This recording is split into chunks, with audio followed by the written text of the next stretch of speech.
Welcome to the Pulpit Porch, previously known as the Small Church Podcast. I'm Tony Marr, and with me is my friend Robert Kell. Hey everyone, we're glad you're here. The Pulpit Porch is where we kick back, put up our feet, and talk about real life stuff of ministry, faith, community, and maybe a little sports and pop culture. Yeah, if you're expecting a perfectly polished sermon, you're probably in the wrong place. We're more about those honest heart-to-heart conversations, like the ones you'd have on the front porch with friends. Sometimes we stay on track, and sometimes we take the scenic route. That's half the fun, isn't it? Here we tackle the highs, the lows, and the in-betweens of church and of life. Every now and then, we'll welcome a few friends to the front porch and share stories and ideas that might just change the way that you see things. So whether you're a pastor, church leader, or just someone who loves the church, pull up a chair, grab some sweet tea, and let's dive in. Welcome to the Pulpit and Porch. We've got a seat waiting for you.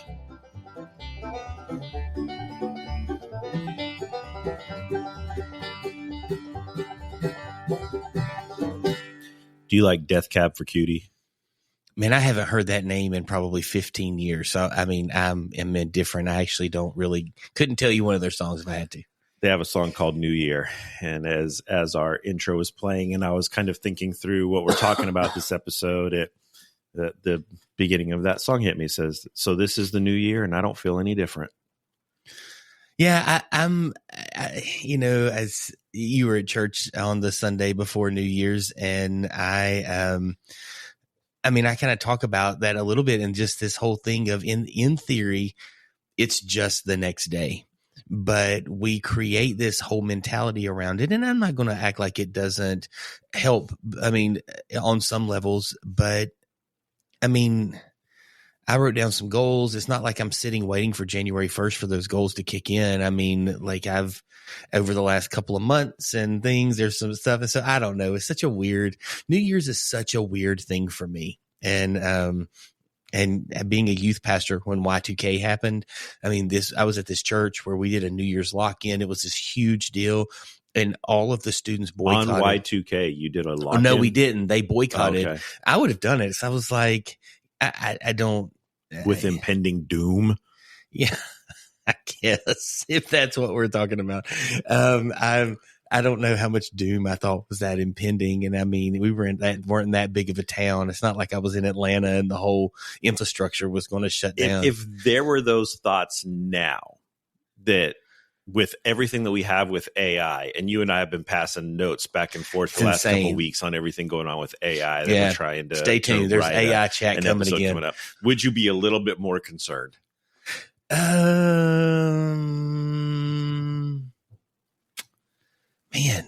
I don't think so. I don't know that I would. I mean, at the end of the day, it doesn't have to be New Year for AI to take over the world. And just unplug. Yeah. Just pull the plug. I don't get it. I don't know. I wouldn't. I don't know enough about AI. You have to educate me on AI all the time. Man, I'm telling you, it's a crazy, crazy world. And anyway, that is not where we need to get to. But yeah, so New Year's. We've done that before. Yeah, it's fun. And we started off and did a whole hour-and-a-half episode on artificial intelligence that was not planned. Yeah. Started just like this. Do you all do anything? Do you all do fun stuff at New Year's? Sometimes we do. Last year we did a big party, had a bunch of kids. You talked about that on an episode, didn't you? I think I did. You all got the time. Yeah. We did talk about that just a few weeks ago. Yeah. So this is our first episode in quite a while that we're actually talking in real time. Yeah. Pretty much. That we are tomorrow's New Year's Eve. Yep. And so we're doing a reflection episode on some of the best moments personally and professionally of 2024. But I can ask you this. How was your Christmas? It was good. Christmas, my whole family, I don't know if we have been together. So I'm the oldest of three and got two younger sisters. And I don't think we have all been in the same square footage since Mom passed away, after the funeral, of course. And we weren't again, because one of my one of my sisters was on Christmas Eve, was having Christmas with her family. She's got 2 kids. They're both married. One of them has 2 kids and a third one on the way. And they were hanging out and living life, and the sickness started and with the little ones. And then by the time they got home, it had hit the adults in the house. And so they just said, hey, and we're like, yeah, I mean, we can't really do that. And so I saw one of my sisters and their child and things like that. But yeah, so it was good. Once that was all over, it's just kind of been this quietness of sitting around the house, and our dining room table becomes a puzzle table for a few weeks. And we didn't really get started before Christmas this year, which we normally do, but it was a weird year. Like kids were in school Friday, and then Saturday and Sunday, and then you're into Christmas. I mean, It's like that middle of the week.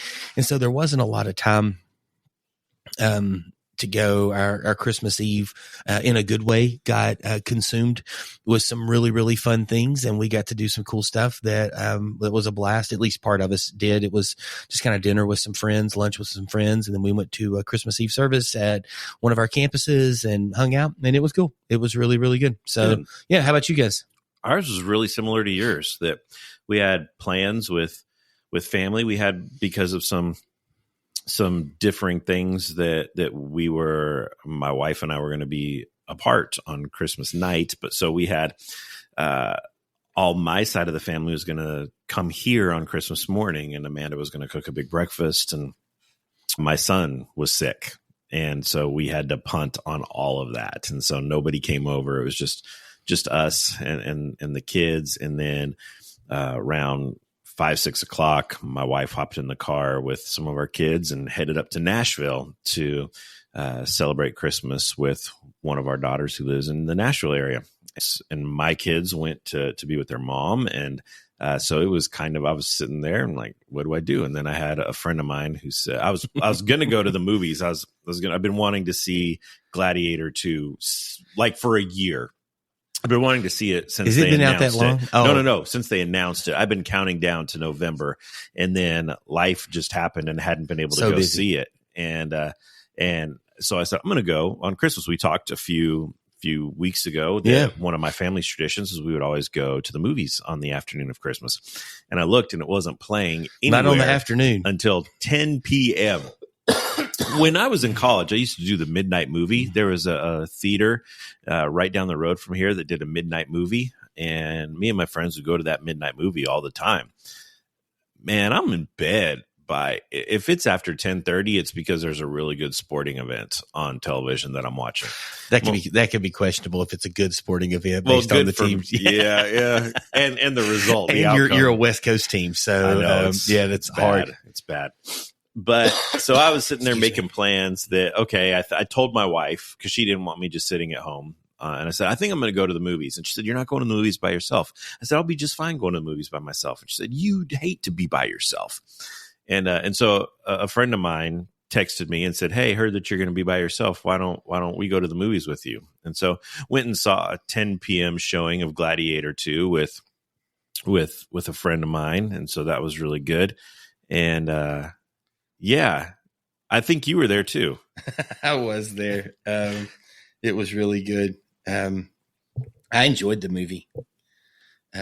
So yeah, we went to see Gladiator, and it was a blast. And me and Landon came and journeyed that with you. We had another mutual friend who's been on the show before that saw it a couple days later and posted a not so glowing review. I don't know that you and I mean, I don't think we think it's deserving any, Academy Awards. We're going to be talking through in just a little while our bests of 2024, and I don't think it's making my best of 2024, but I enjoyed the movie. Yeah, I mean, I enjoyed the storyline. We won't spoil it. I mean, I thought that they carried on the. If you've seen Gladiator 1, you've pretty much seen Gladiator 2. Well, a much worse version of it, but yeah, I mean, I thought that they did a good job of carrying that on and doing those things, and so yeah, I thought there was some fun parts to it.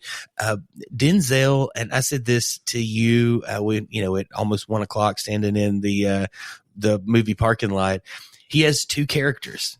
He has Training Day, and he has Remember the Titans.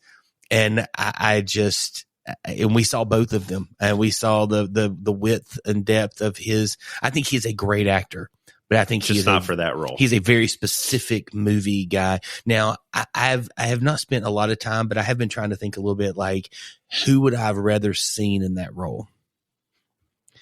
And I'm just not. I'm not sure. I don't know that the Equalizer was the right person for that role, though. No. And for me to starts to deliver what his character ended up doing and playing out and things like that. And so I don't want to do that. But anyway, yeah. So it was fun movie. Yep. Enjoyed going and seeing it. Yeah. You got up and went to work. I slept in the next day. All right, so we're talking about 2024 stuff right now as we're putting a wrap on that 2024. And I want to go back to something really quick because you just said, and this isn't what we're talking about this episode. In fact, next week's episode, we're going to dive into this a little bit more. But you talked about goals and that you have goals and that you haven't, it's not like you're waiting, 36 hours now to start those goals. But and I've had them typed up for weeks, though. But let's be real, because the number one resolution goal that people have is to take better care of themselves. I think most of the time, and if you're like me, and maybe you're not, maybe you're like, no, I set this as a goal. Maybe that's not a goal to eat better, exercise more, do all that. Maybe that's none of your goals. But if you're like me, I'm like, okay, starting January 1, I'm not eating this, I'm not eating this, I'm not eating this. So I'm eating as much of it right now as I possibly can.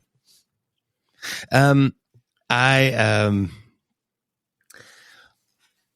have eaten over the last few days some stuff. I know that Melissa and I kind of made a commitment that like we're not eating really desserts. So we said yesterday, and I'm going to be fully transparent. Like coming out of Saturday, it was like, hey, we probably should shut this down. We'll probably eat a little bit because we go to a party that's like 18 years old now that we go to on New Year's Eve, and we hang out with friends and we do karaoke, and like our kids have grown up together. And so like, it's, especially our oldest son, this is really his friend group, and it's mine and Melissa's friend group. What's your go-to karaoke song? Oh my goodness. I don't really have one. The funniest karaoke thing that I can tell you is Melissa and I got married in January of 1999. We went on our honeymoon. We got home, and 2 days after we got home from our honeymoon, we loaded up and went on a ski trip with our youth group and about 3 other youth groups. So we are at Snowshoe, Winter Place. We went to both. I think we were at Snowshoe, and they are doing karaoke, and me, the pastor's son, and one of the other students, they were my backup for the Righteous Brothers. You've Lost That Love and Feeling, like 5 days in to our marriage. And it's like, we still, like that song comes on, or we watch Top Gun or something like that. And it's just this, and it was just this funny thing. We did the whole, bar scene, like, you never. And so it was just a lot of fun, and we had a blast, and that was a good time. So I just like singing. I think last year I might have, I did a couple of country songs that some people were doing. I think I did some Bon Jovi. I just songs that I know and things. I'm more about let's bring the party. I might have done Friends in Low Places by Garth and some stuff like that. So yeah. What about you? What's your song? I'm going Copacabana. Yeah. They call it Copa.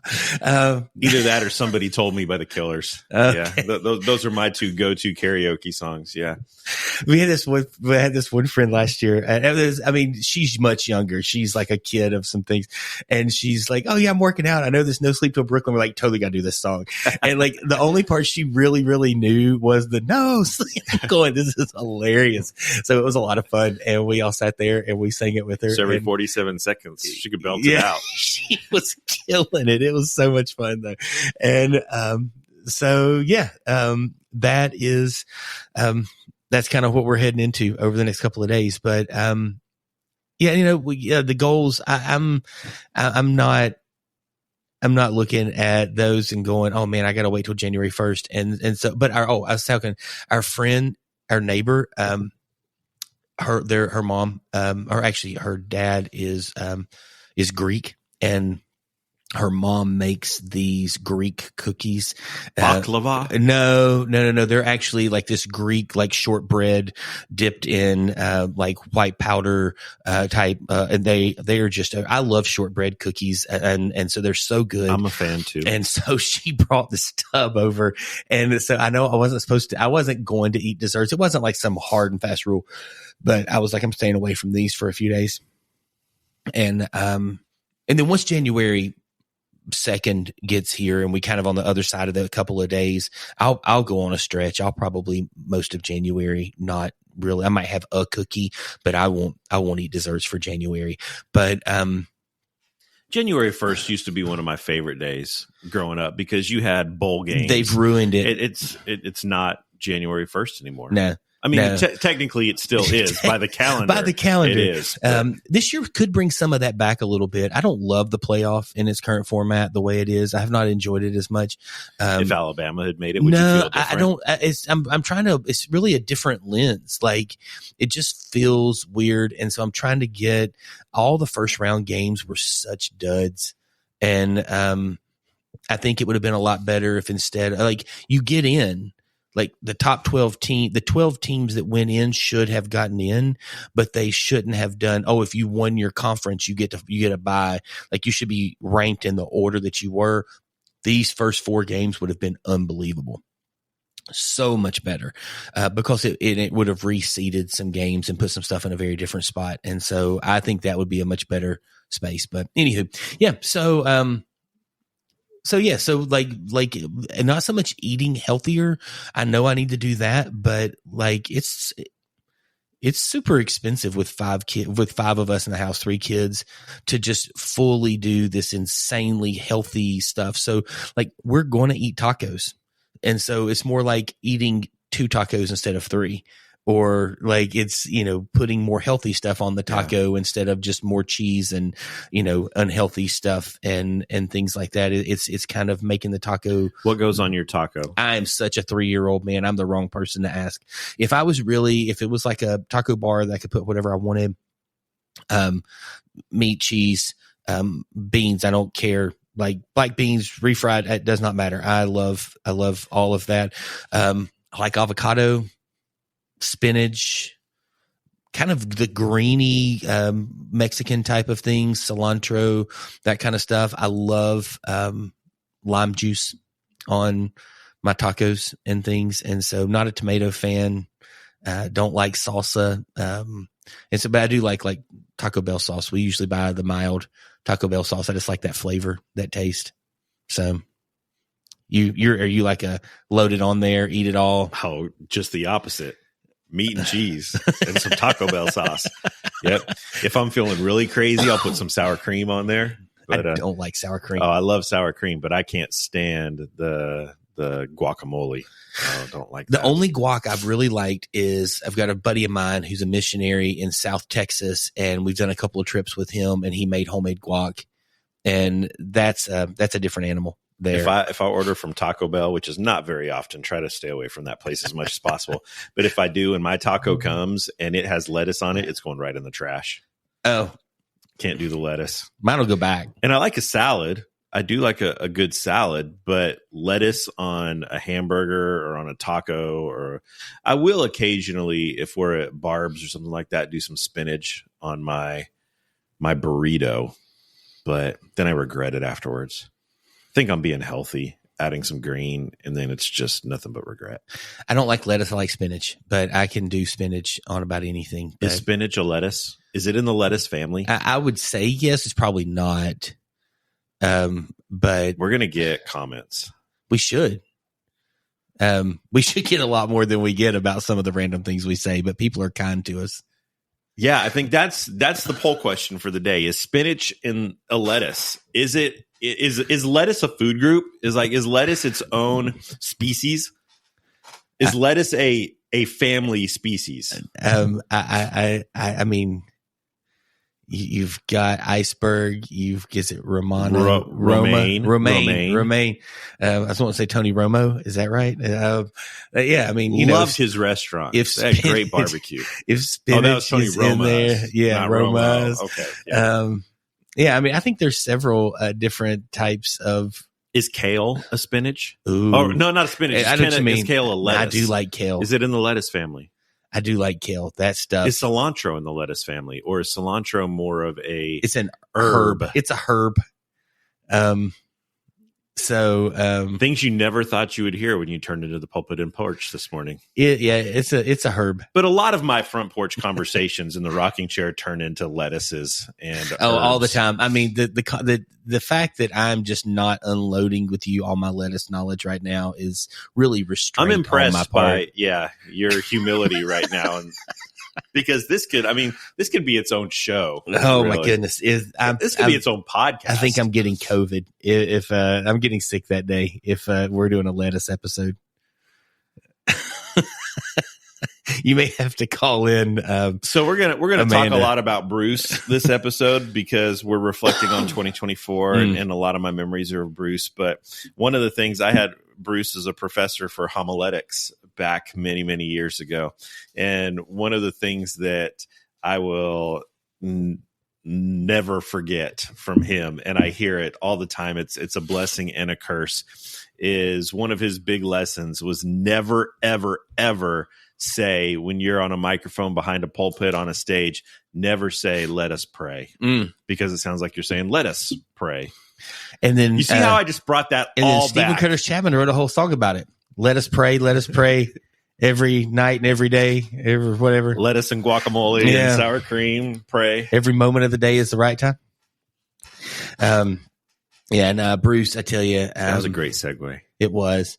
And, and I think that's one of the things is like, and I feel like the stuff that we hear is, I mean, thankful people have continued and journeyed and stuff, but Bruce was just such a light and an encourager.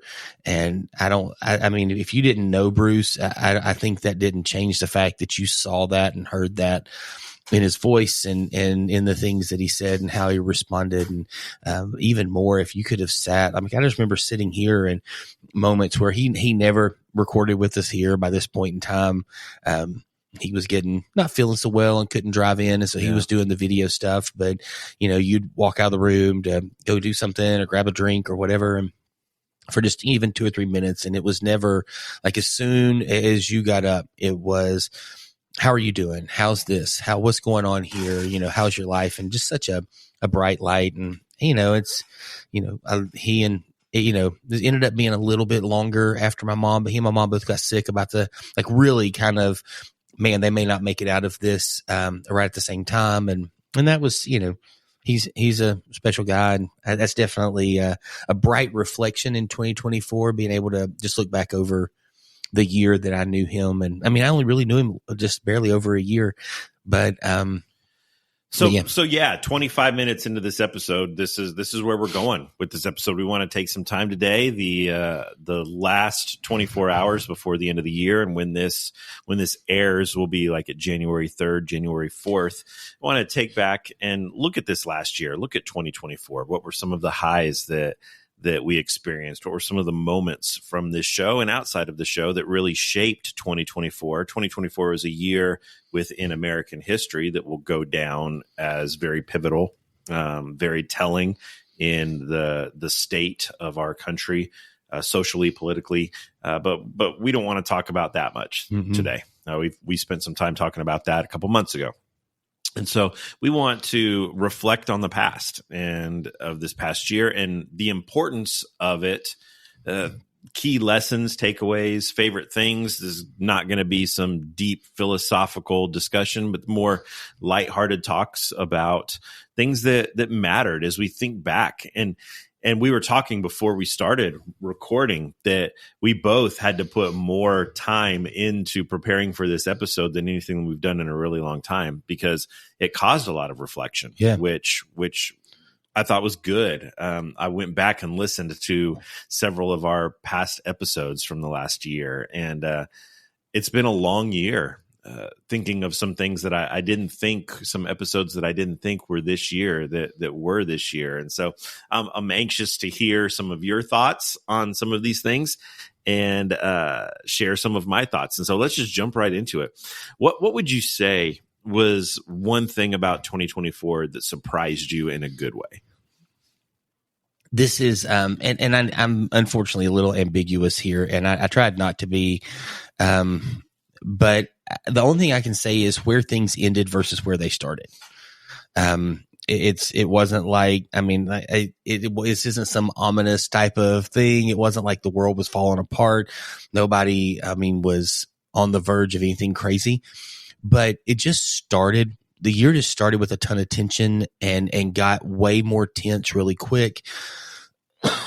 In that moment, when mom passed away, I thought, okay, maybe things will lighten up a little bit. Not that my heart wouldn't be heavy, but that I won't feel this pressure around some things. And in that space, like, then we get the point where the flood hit, and it was just a different level of stress and worry and fear.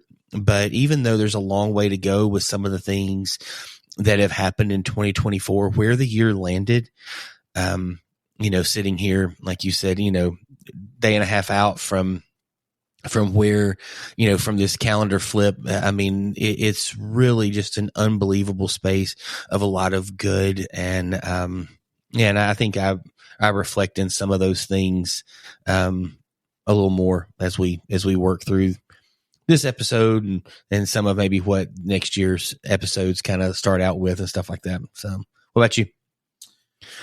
I think looking back on 2024, one thing about 2024 that surprised, but the theme that you're going to hear a lot throughout this episode is dealing with my kids. That we had some good things, and I was thinking about that this time last year. One of my biggest concerns is that one of my daughters, who is graduating in 2024, was very much against going to college. She wanted to go be a kayak tour guide in Alaska.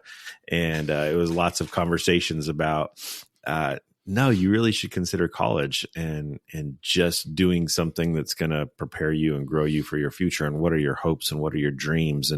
And she had hopes and dreams, but she didn't want to do anything but she wanted to buy an old Volkswagen van and travel the country and live the hippie life. Raising a hippie's heart. I was getting ready to say that. Yeah.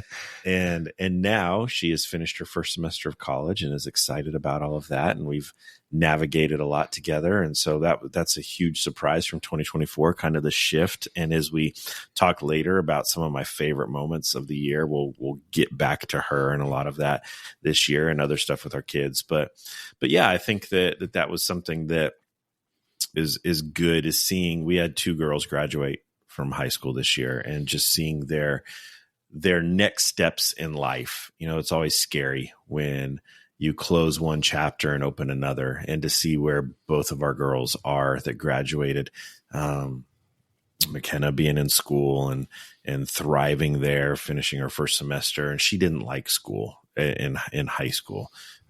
She didn't like studying and all that, and doing the stuff that she loves. She's thriving and loving it and making friends and all of that is great. And with Bella, she's working hard and having an impact, working as a nurse's assistant in the hospital, and things that she's been thrown into, circumstances and situations that I don't think I would have handled well as an 18-year-old, walking into someone's coding and helping them transition from one life to the other, is not something that I would ever say I want my 18-year-old to experience. And she's done it multiple times, and she has such a joy to life, and that helping people is something that she was born to do and created to do. And so I'm just really proud of that transition that has taken place in life there, for the 2 of them, and to see how God is molding and shaping and continuing to make them into who he wants them to be. That's been pretty cool. That is awesome. Yeah. So one of our favorite segments that we do on the show that we haven't done a lot lately because we just talk too much, is Pastor's Picks. And it's something that as we head into the new year with some new ideas for the show, we'll talk about a little bit more next week, I think. But we're going to kind of do a best of Pastor's Picks with this next segment here. And we're going to talk about some of our favorite things of 2024. So I just want to start off right now and ask you, what was your favorite book that you read in 2024? Hands down, Practicing the Way by John Mark Comer. Came out, I guess, last February, I think, and just an absolute like life changer for me, and has inspired a lot of other steps and books that I'm reading and have read, and just the way I'm living life and choosing some things. So yeah, I can't recommend that book enough to people. So you read very differently than I do. I'm not going to say more, but you read very differently than I do. So you read fiction, nonfiction, you read a ton of stuff. So I'm intrigued to hear what book really changed your life last year. Yeah, that was hard for me. I went back and looked through. I use one of those apps that gives you summaries, book summaries, and I try to do at least one book summary a day. And then if it's something, the app I use is Headway. It's not a free app. You have to pay for it, but it's not horrible. But they do a really good job with their summaries. Each summary is probably about 20 minutes. And so 20 minutes a day that I listen to a summary. Some of them are a little bit shorter. Some of them are a little bit longer. But they do a great job of breaking down the key points, the main ideas and all of that. And then if I've listened to something that has really intrigued me, then like, okay, I want to really dive into that. And probably one out of every 15 to 20 that I say, all right, most of them I'm like, oh, that was great. Mark it off the list of something that I read or didn't really read, but listened to. But I had several this year that as I spent some time the last couple of days going back and looking at what are those ones that I said, okay, that has to go from something that I listened to something that I want to dive through word for word.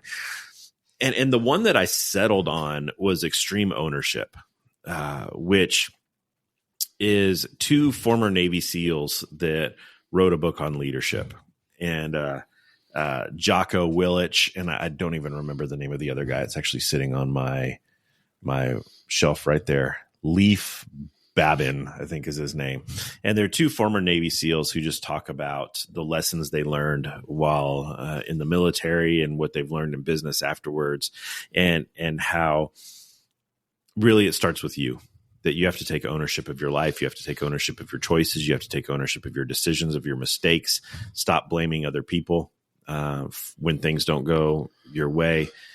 Be the first one through the door, lead by example. Servant leadership is a big, big part of it.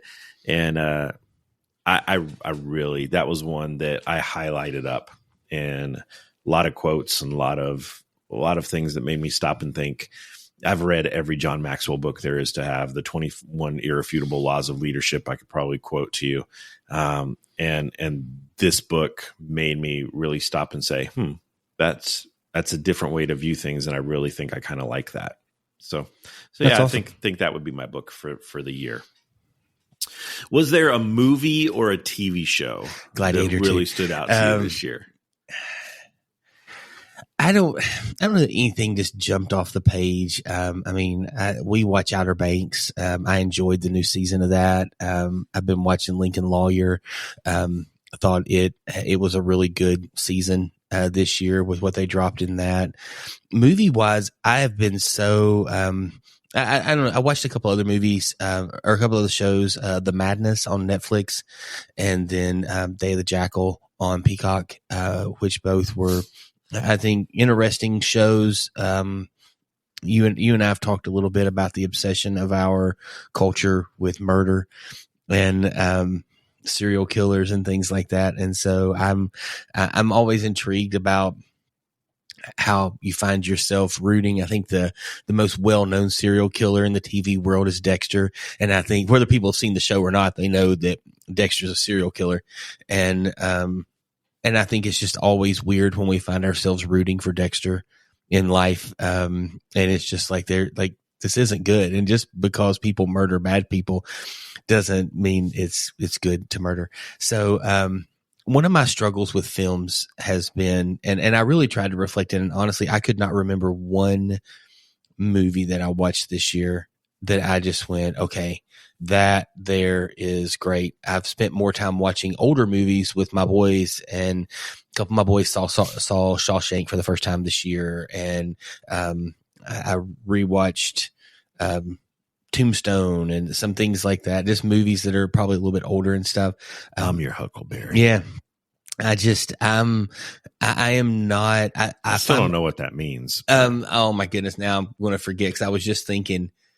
I watched this really cool documentary about the real fight at the OK Corral, and so and they talked about that in there and that whole thing. But yeah, I mean, I find myself. I don't love reality TV. I love a good documentary about something that is a movie that's like Tombstone, that's based on real life events, but yet then we get a documentary that kind of helps unpack the whole thing. And so, you know, like Wyatt Earp wasn't quite the saint like he was, you know, made out to be in some moments and stuff like that. And I think that, you know, it's just these characters and stuff. And so enjoyed a few TV shows this year. I don't think movies are very good right now. I think it's too easy to make them. I mean, you and I could take our cell phones and shoot in 4K. And, you know, if we had a good eye and had the right, just a little bit of lighting and stuff like that, we could make a film that could get made, or we could put a film together that could get made and put out through, you know, we could do the work. And so nothing against us. You're actually a great writer and very intelligent in that space, but we don't have a full cast, crew, studio, all these things, and people who have those are just writing absolute junk right now. My opinion, you know, prove me wrong, I guess. I mean, shoot me your top 10 movies and I'll watch them and tell you what they are and tell you what I think. But yeah, I can't prove you wrong. I was talking more to people listening, I guess. Yeah, I don't say it in a mean way. You know me. I don't say that in a mean way. I'm like, hey, really, prove me wrong. Send me your top 10 films. I'll watch them and write a review and post it on the social media page. I couldn't answer this one. I really couldn't. I thought for a long time, and I went back and looked at watch history. I did too. On some of the streaming services, and there were some shows that I enjoyed this year.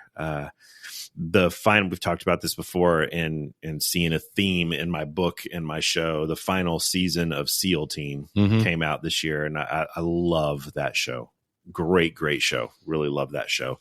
I enjoyed The Day of the Jackal. That was the first one in a long time that I was like, I need to watch the next. Did you finish it? I did finish it. Yeah. I like where they left it off. I think it's kind of cool and stuff like that.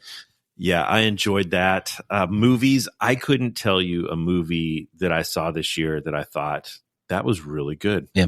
I couldn't. We talked about this the other day, kind of the same thing as you just said. This past year, my boys are both 16 now, and some movies that I have posters hanging up in our theater area that they've said, when do we get to watch this? And now's the time. So we've been working through some of those old movies, and Gladiator and Saving Private Ryan, Shawshank, The Patriot, Oh Brother, Where Art Thou? You know, some of my favorite movies that are all now old. They didn't used to all be old, but as I'm getting older, they're now older. I don't know that there's a single movie on my top 10 list that's less than a decade old, probably even more than that. So yeah, I couldn't answer that one either. I would say the best movie I can think of I saw this year was Inside Out 2. Did not see that. I thought they did a great job of carrying that on and stuff like that. And so, but yeah, so I got nothing else there. I was actually looking at a different watch list that I thought maybe I had something, but nope, that's it. That's all I got. What about podcasts? We're on a podcast right now. Is there any other podcast that you found this year that you're like, that is so good that we want to tell our listeners that this is something that you should listen to? I mean, my stuff that I listen to hasn't changed for the most part. And I think I've mentioned this guy this year, but his podcast popped up in my life after his Passion sermon last year. I think Jonathan Pocluda, JP, is just absolute money with so much of what he says. And he has a podcast and he does it with a couple of his staff members, one of his teaching pastors. And then there's a lady that she might be like an administrative leadership person on their staff. I'm not sure exactly what her role is, but she's really bright and just that whole group. And it's just becoming something with Jonathan Pocluda and Harris Creek Baptist Church out of Texas. They do that. been really, really good. I mean, I listen to all my normal stuff. I still listen to the rewatchables about movies and film and stuff like that. Still listen to a lot of John Mark Comer. Some Tim Keller pops through his sermons and stuff like that from when he was still around and things. And so those types of things that I'm listening to. What about you? Yeah, this one was pretty simple for me. I listened to a lot of different podcasts like you. And in looking at this question, is there anything that you think that our listeners should listen to? You know, I've got some that I listen to for fun. I've got some that I listen to for leadership. I've got some that I listen to for entertainment. But the one that I come back to that I think if you're in church leadership in some capacity that you should listen to is The Rise and Fall of Mars Hill. I thought there were so many great lessons in that. Fascinating, heartbreaking, and so many moments where I just had to pause the podcast and stop and reflect on that and how I could see myself in that, how I could see my leadership, how I could see so many of the churches that I've been involved with from so many different standpoints, that regardless of the size of your church, if you are a leader, if you are in a position of influence over other people, I think there are a lot of great lessons that someone else had to learn that we can learn at someone else's expense. Yeah. That's a hard podcast to listen to in moments. So, did you finish it? Did you ever listen to the whole thing? I think I'm like an episode or two out, on it. Good long form journalism. Yeah, it's great quality, great production. Just a really good show. I struggle sometimes, just like full transparency. I struggle sometimes, like, are those types of things necessary? Like, do I really need to know that much about his life? And I think that the tension is when you become famous. We just live in a world where you're going to be famous. And so and I think we maybe even talked about this some on our show, or maybe it was off air, that I did feel towards the end of the show, I didn't really love some of the ways that they were attacking Driscoll. And I'm not a Driscoll apologist. You know, I think that he made some huge mistakes. He wouldn't know me from Adam, but I had dinner with him a couple of times. And the way that he comes across in the show is kind of the way that he came across at a dinner with 6-7 people that I was a part of. But I felt like the continual attacking of him personally was a bit unwarranted and a bit much towards the end of the show. And I just think that giving people a chance, my question would be like, you know, one, it was, if what said is true. And again, you know, Proverbs says you hear one person's story and it seems right to you, hear another person's story and it seems right as well. And so I don't know how you would justify or make a right out of some of the things that were said from Driscoll's side. But I think that whole, I mean, there's so much there that my question would be, I guess what I was going to say, I'm not sure he's the type of person that would allow you a chance to handle Matthew 19 very well. But, you know, was there an effort to biblically handle conflict, or are these people taking the first chance they got to air grievances and throw things out there and kind of deal with that kind of stuff? So, you know, just a lot of questions, and two wrongs don't make a right type thing. And, you know, it's, I was a little discouraged yesterday. Church leaders who, if you don't subscribe to Church Leaders, you should. Good stuff. They put out their top 20 articles of 2024 last night. And we've had a couple of their writers on our show before. And looking at their top 20, I think like 16 of their top 20 were scandal. And it was kind of troubling to me. Driscoll did make the list twice. 2 of the top 20 were things involving him. And but most of them were articles revolving around scandal. Yeah, and the thing is, I know those are reality, and it's one of those deals that people talk about, man, things are so much worse now. But I don't know how much worse things are. I think the world's always been bad. I think when you start to dig deep and stuff, you find that even 100 years ago, people were making choices. It's just things are so much more real time now. And I'm not sure that's a good thing. I don't know. I mean, give a couple of guys a microphone, give a mouse a cookie kind of thing. Give a couple guys a microphone. What can they say? What can they do? And I think that's something that I've appreciated, because, that's something too that I would say is that the guy you said this about Driscoll, like, hey, I sat privately with him and he seems to be the guy that you see. He's pretty consistent. What is it? Denzel Washington says, I remember the Titans, I may be a son of a gun, but I'm the same. I may be a mean cuss, but I'm the same mean cuss to everybody. And I'm not saying Driscoll's a mean cuss. I'm just saying, like, he seems to be the same guy. Did you see that Denzel got baptized this past week?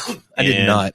He got baptized this past week. And maybe he's not a mean cuss anymore. Ordained as a Christian minister. That's crazy. Yep. Get him on the podcast. We'll try. I'll tell him, like, I've reached out to his representatives. We'll see if I get a response. Hey, I didn't love you in Gladiator 2, but Remember the Titans, a top 5 movie of all time for me.